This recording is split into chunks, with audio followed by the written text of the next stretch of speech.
Good morning, students. Now we are going to see 9th standard English, poem 1, Stopping by Woods on a Snowy Evening. See, this poem was written by Robert Frost, and he is a poet of great deeds. நிறைய விஷயங்கள் இவர் வந்து ஒரு nature போய்ட்னே சொல்லுவாங்க. நிறைய நேச்சரை பற்றி நிறைய போயம்ஸ் எல்லாம் எழுதியிருக்காரு இவர். ஸோ இவர் இந்த போயமில் என்ன சொல்கிறாருன்னு பார்க்கலாம்.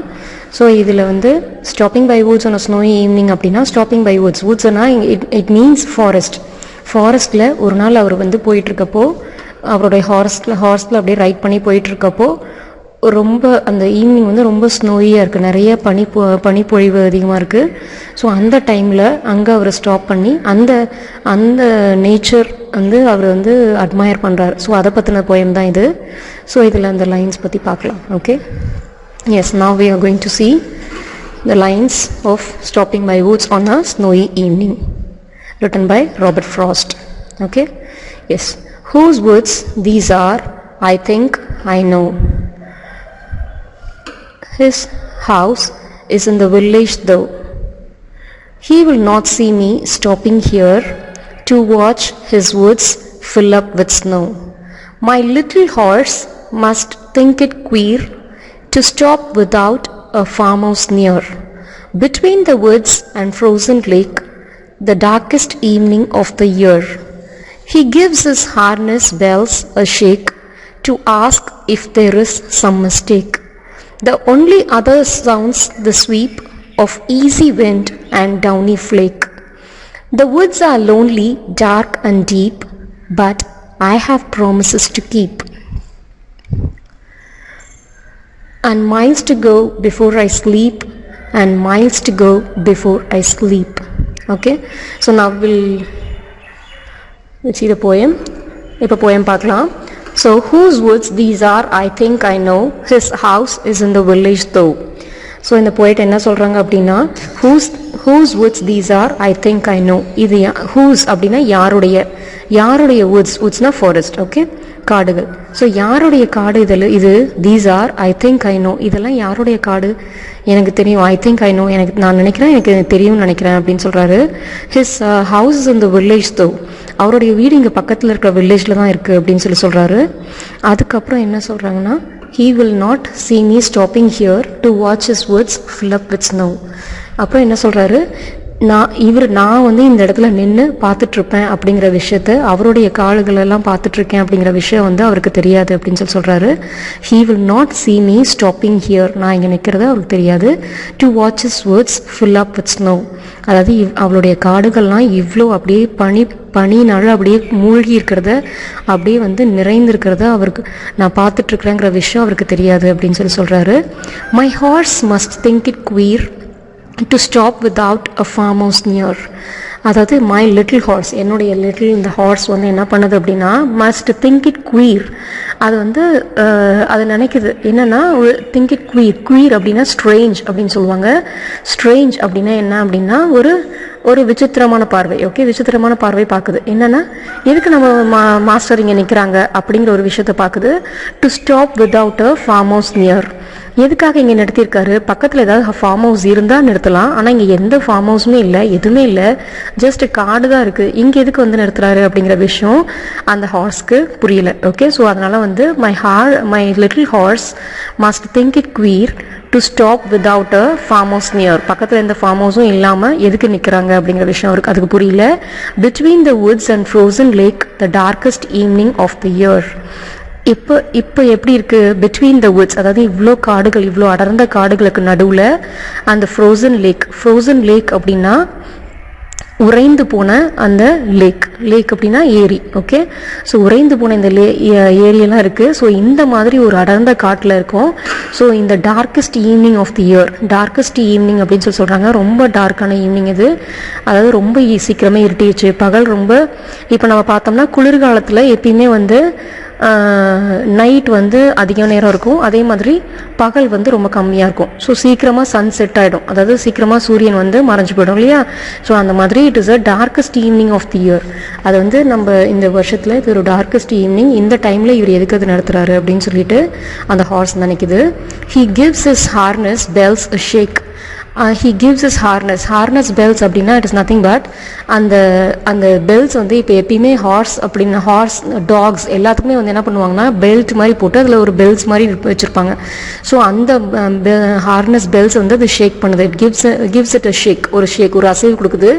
எதுக்காக அப்படின்னா to ask if there is some mistake, ஏதாவது மிஸ்டேக் இருக்கா, ஏதாவது தவறுகள் நடந்துருச்சா, எதுக்காக நிற்கிறீங்க அப்படின்னு கேட்குறதுக்காக அந்த ஹார்ஸ் இந்த மாதிரி வந்து ஒரு ஷேக் பண்ணுது. ஓகே, ஸோ இது பாருங்கள், my little horse must think it queer, அது வந்து ஒரு வித்தியாசமாக பார்க்குது. To stop without a farm house near between the woods and frozen lake the darkest evening of the year. அதாவது இந்த ஹார்ஸ் வந்து ரொம்ப விசித்திரமாக பார்க்குது. எதுக்காக இங்கே நிறுத்தியிருக்காரு நம்ம மாஸ்டர்? எந்த ஒரு ஃபார்ம் ஹவுஸும் பக்கத்தில் இல்லையே, இவ்வளோ அடர்ந்த காடுகளில் இப்படி உறைந்து போன பனியில் இவ்வளோ இருண்டு போன இந்த ஈவினிங் டைமில் எதுக்காக இவர் நிறுத்துறாரு அப்படிங்கிற விஷயம் அதுக்கு புரியல. அதனால என்ன பண்ணுதுன்னா he gives his harness a bell shake, ஒரு சின்ன ஷேக் கொடுக்குது, ஒரு அசைவு கொடுக்குது, சத்தம் போடுது.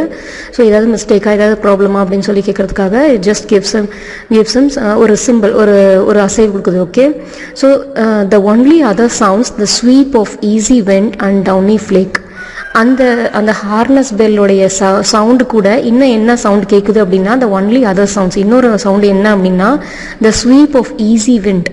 அதாவது வந்து ஒரு மென்மையான ஒரு காற்று வீசுகிறப்போ அந்த காற்றுடைய சத்தம் கேட்கும் இல்லையா, ஸோ அந்த காற்றுடைய சத்தமும் அதே மாதிரி ஒரு டவுனி ஃப்ளேக்னா கீழே விழுந்துட்டு இருக்க அந்த ஃப்ளேக், அதாவது வந்து ஒரு சின்ன இந்த பனித்துகள்கள், அந்த பனித்துகள்களோட பனி பெஞ்சிட்ருக்கு இல்லையா, ஸோ கீழே நோக்கி விழுற அந்த பனித்துளிகளுடைய சத்தமும் அந்த காற்றுடைய சத்தமும் மட்டும்தான் அங்கே கேட்குதே தவிர வேறு எந்த சத்தமும் அங்கே இல்லை. அவ்வளோ சைலண்ட்டாக அமைதியாக இருக்குது அந்த காடு. Okay, so the woods are lovely, dark and deep, but I have promises to keep. இந்த வுட்ஸ் ஆர் லவ்லி டார்க். அந்த வுட்ஸ் எல்லாம் எப்படி இருக்குது, காடுகள்லாம் எப்படி இருக்குன்னா இட் இஸ் லவ்லி, பார்க்கறதுக்கே ரொம்ப அழகாக இருக்குது. டார்க், அதே மாதிரி அடர்ந்த காடாகவும் இருக்குதுன்னு சொல்கிறாங்க. அண்ட் டீப்னா ரொம்ப ஆழமான காடு. அது உள்ளார போனோம்னா நம்ம வந்து வில் கெட் மிஸ்ட், அதை வந்து நம்ம வழியே தெரியாமல் போடுவோம். அந்தளவுக்கு ரொம்ப அடர்ந்த காடு, ரொம்ப உள்ளார இருக்க அந்த காடு. Okay, but I have promises to keep. இதெல்லாம் பார்க்கணுன்னு ஆசையாக இருக்குது, ரொம்ப அனுபவிக்கணும்னு இதெல்லாம் ஆசையாக இருக்குது. But I have promises to keep. ஆனால் எனக்கு நிறைய வந்து பொறுப்புகள் இருக்குது. ப்ராமிசஸ்னால் இட் மீன்ஸ் நிறைய கமிட்மெண்ட்ஸ் இருக்குது, நிறைய பொறுப்புகள் இருக்குது. அதெல்லாம் நான் செஞ்சு முடிக்க வேண்டிய வேலைகள் வந்து நிறையா இருக்குது அப்படின்னு சொல்கிறாரு. அதே மாதிரி and miles to go before I sleep and miles to go before I sleep. அதாவது வந்து என்ன நிறைய பொறுப்புகள் இருக்குது. எதுக்குன்னா நான் வந்து அண்ட் மைல்ஸ் டு கோ, நிறைய மைல்ஸ் நான் வந்து ட்ராவல் பண்ண வேண்டியது இருக்கும். நிறைய மைல்கள் வந்து நான் ட்ராவல் பண்ணணும் தூங்குறதுக்கு முன்னாடி. பிஃபோர் ஐ ஸ்லீப் அப்படின்னா அது தூங்குறதுக்கு முன்னாடி. நைட்டு வந்து இப்போயே ஈவினிங் ஆகிடுச்சு. ஸோ நைட் ஆகிறதுக்குள்ளார நான் என்ன பண்ணணும்னா நான் வந்து எவ்வளோ மைல் ட்ராவல் பண்ணி நான் வீட்டுக்கு போகணும் அப்படின்னு சொல்கிறாரு. அதே மாதிரி மறுபடியும் கொடுத்துருக்காங்க பாருங்கள், and miles to go before I sleep. அதே மாதிரி அதே லைன்ஸ் திருப்பி ரிப்பீட் பண்ணியிருக்காங்க. ஆனால் இந்த ரெண்டு லைனும் வந்து ஒரே மாதிரி தான் இருக்குது. பட் இட் டிஃபர்ஸ் மீனிங்கில் வந்து இது வந்து டிஃப்ரெண்ட்டாக இருக்கும். ஏன் அப்படின்னா ஃபஸ்ட்டு இவர் சொல்லியிருக்க அந்த miles to go before I sleep அப்படிங்கிறது வந்து நான் தூங்குறதுக்கு முன்னாடி நிறைய மைல்ஸ் ட்ராவல் பண்ணி என் வீட்டுக்கு போகணும் அப்படிங்கிறது என்னன்னா அது தூக்கத்தை வந்து ரெஃபர் பண்ணுது. ஆனால் அடுத்தது அந்த miles to go before I sleep அப்படிங்கிறது வந்து இறப்பு குறிக்குது. ஓகே, அடுத்த ஸ்லீப் அப்படிங்கிறது வந்து பெர்மனன்ட் ஸ்லீப் சொல்லுது. ஓகே, இது வந்து ஃபஸ்ட்டு ஸ்லீப் வந்து டெம்பரரி ஸ்லீப், அதாவது தற்காலிகமான தூக்கத்தை ரெஃபர் பண்ணுது. ஆனால் அடுத்த ஸ்லீப் வந்து it refers to the permanent sleep, அதாவது டெத்தை வந்து ரெஃபர் பண்ணுது. அதாவது இறக்கிறதுக்கு முன்னாடி எனக்கு நிறைய பொறுப்புகள், நிறைய மைல்ஸ் வந்து நான் ட்ராவல் பண்ணணும் அப்படின்னு சொல்லியிருக்காரு. ஓகே, ஸோ அதுதான் வந்து and miles to go before I sleep and miles to go before I sleep. Okay, தூங்குறதுக்கு முன்னாடி நான் நிறைய மைல்ஸ் ட்ராவல் பண்ணணும், அதே மாதிரி நான் இறக்கிறதுக்கு முன்னாடி நிறைய தூரங்கள் நான் வந்து போகணும் அப்படின்னு சொல்கிறாரு. Okay, so now we are going to see about the author. Okay, so Robert Frost 1874 and 1968 is his lifespan. அவரோட லைஃப் ஸ்பேன் இதுதான். ஸோ அவர் வாழ்ந்த காலம் இது. was an American poet noted for his realistic descriptions of rural life. அவர் ஒரு பெரிய American poet. அவர் வந்து எதுக்காக ரொம்ப கைத்தேர்ந்தவர் அப்படின்னா ரியலிஸ்டிக் டிஸ்கிரிப்ஷன்ஸ், அதாவது உண்மையான அந்த டிஸ்கிரிப்ஷன்ஸ் அதை வந்து விவரிக்கிறதுல அவ்வளோ அழகாக விவரிச்சிருக்காரு. எதை பற்றி அப்படின்னா ரூரல் லைஃப் பற்றி. ரூரல் லைஃப்னா நம்மளுடைய கிராமத்து வாழ்க்கையை பற்றி நிறைய விஷயங்கள் அவர் சொல்லியிருக்காரு. காடுகள், மலைகள், இதை பற்றிலாம் நிறைய விஷயங்கள், இயற்கை பற்றினா நிறைய விஷயங்கள் அவர் வந்து டிஸ்கிரைப் பண்ணியிருக்காரு. அவருடைய போயம்ஸ் எல்லாம் அவ்வளோ அழகாக இருக்கும். Okay, so born on 26th March 1874, he spent his first 40 years as an unknown entity. அதாவது 1874 மார்ச் 26 இவர் பிறந்திருக்காரு. ஸோ இவருடைய 40 வயசு வரைக்கும் இவர் வந்து யாருக்குமே தெரியல. அந்த அளவுக்கு இவர் வந்து தெரிஞ்ச மாதிரி ஒரு வாழ்க்கையை வாழலை. ரொம்ப ஒரு அன்னோன் பர்சனாக தான் இருந்திருக்காரு. அன்னோன்னா யாருக்கும் தெரியாத ஒரு லைஃப் தான் வாழ்ந்திருக்காரு, லீட் பண்ணியிருக்காரு. He received 4 Pulitzer Prizes for poetry and was a special guest at President John F. Kennedy's inauguration. So இவர் வந்து 4 Pulitzer Prizes வாங்கியிருக்கார். Pulitzer Prizes அப்படின்னா அது வந்து ஒரு பெரிய ப்ரைஸ், அது பெரிய அவார்டு. அது அந்த அவார்டு வந்து 4 ப்ரைஸஸ் அவர் வந்து ரிசீவ் பண்ணியிருக்காரு. And he was a special guest. President of John F Kennedy அவருடைய இனாகுரேஷனில் இவர் ஒரு ஸ்பெஷல் கெஸ்ட்டாக வந்து இவரை வந்து இன்வைட் பண்ணியிருந்திருக்காங்க. ஓகே, ஸோ இனாகுரேஷன் அப்படின்னா தொடக்கம். Okay, so Frost became an poetic force and the unofficial poet laureate of the United States. Some of his famous works are The Road Not Taken, West Running Brook, Mending Wall, After Apple Picking, etc. Okay, so இவர் வந்து he was the poet laureate, unofficial poet laureate. அன்அஃபிஷியல்னா ஒரு அரசவை புலவர் அப்படின்னு சொல்லலாம் United ஸ்டேட்ஸில். So இவருடைய works எல்லாம் என்ன அப்படின்னா road not taken, west running Brook, mending wall, after apple picking, etcetera. இது எல்லாமே இந்த மாதிரி போயம்ஸ் எல்லாம் எழுதியிருக்காரு. இதை விட நிறைய போயம்ஸ் எழுதியிருக்காரு.